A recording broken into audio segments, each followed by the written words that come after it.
I found out when I got to the Air Force Academy that just because I was a woman, I couldn't be a fighter pilot. I couldn't believe it. It was against the law. And it just pissed me off. I'm just going to be honest with you. And so I just decided, you know what? That's exactly what I'm going to be. And people laughed at me. They said, it's against the law, Martha. I said, you know what? We live in America. Laws change. I'm going to keep this dream in my heart. I'm going to bloom where I'm planted. I'm going to keep excelling. I didn't say it like this, but this is how I was living. I wasn't going to have a chip on my shoulder, even though I thought it was BS. But the plane doesn't care if you're a boy or a girl. It just cares if you fly well and you shoot straight. Right? So I just decided I'm going to be the first woman fighter pilot, you know. I just kept looking for my future, my bigger future. Now, I had nothing to do with the change, but I was in the right place at the right time when the change happened. And the right dream and the right grit to persevere through all that when others said, no way. And it was almost 10 years later that I took off, the first time in the A-10. And as I mentioned, no simulators, no two-seat models.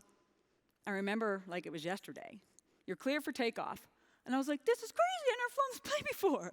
Like, isn't somebody going to stop me? This is totally crazy. But I had to make a decision in that moment. My instructor was in another airplane, sitting right next to me. Now, you know, it's great to have an instructor like that, but like, I'm responsible for my plane, right? So we used to say we have a little bit of kind of gallows humor in the military because what we do is so high risk, right? When I was an instructor pilot in another plane, you had 2 seats in it, and we're trying to turn pedestrians into pilots, and we're like, they're trying to kill us literally every single day, these pilots. But in the A-10, we used to say, you got the rest of your life to figure out how to land this thing, right? That could be about 2 hours of gas, right? Because you're on your own. And I had a choice that day when they cleared me for takeoff. Nearly 10 years later, after I put this dream in my heart, I was so afraid, you guys. I had been in the military for a long time. I'd been through a lot of training, but I felt like I was going to throw up. I felt like maybe they picked the wrong person. I felt like maybe they didn't understand, like, I'm not ready to do this. And I had a choice. I could either taxi back in and say, I'm not doing this, which I had every right to do. Or I could choose to take off afraid. Push up the power and take off afraid. And that's what I did that day. Power up.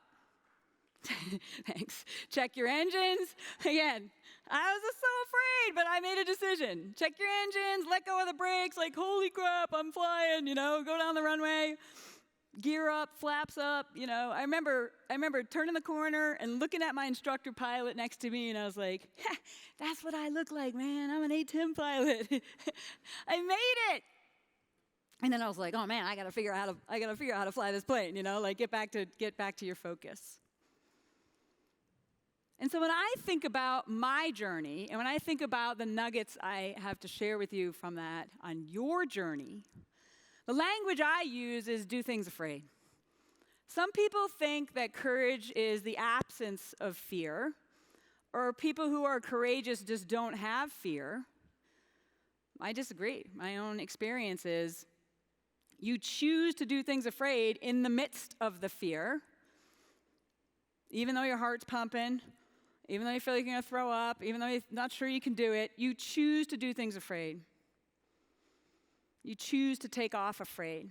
And then, like an athlete, Rob was talking about this, like an athlete, I'm an athlete, you start to build a muscle memory, right? And then you realize when you do it, that fear didn't have power over me. And then that builds your confidence. Then that gives you the courage the next time you have that feeling to say, I remember the last time I had that feeling. I'm going to do another thing afraid.